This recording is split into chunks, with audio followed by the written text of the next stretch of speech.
Well, what a race it has been. 3 hours of non-stop drama. We don't promise you 3 hours of highlights, but there's an awful lot to leave out because so much happened. Let's look at the best bits.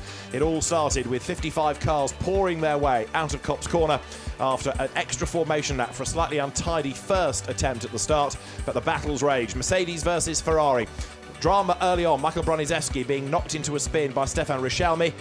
Just getting through the middle was Giorgio Maggi, but that resulted in a 5-minute stop-go penalty for the Audi. And further drama, Alexander West, who started from the pit lane anyway, ended up in the gravel, and that brought out a full course yellow that was converted to a safety car. Battle rejoined after the green flag, with Mirko Bortolotti pulling away, but it wasn't long before we ended up with another interruption to the race.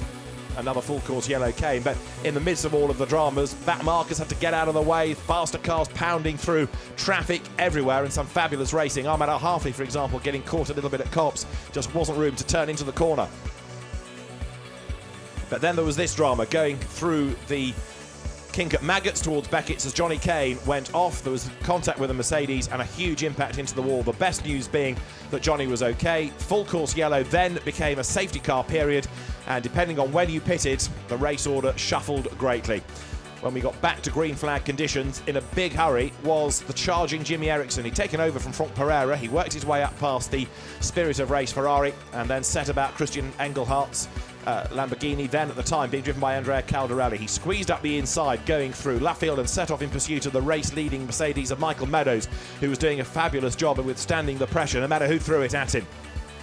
The cars ran together, still picking their way through traffic, battles all the way through the field, and the leading 5 cars in one long line all came in to serve the last stop at the same time.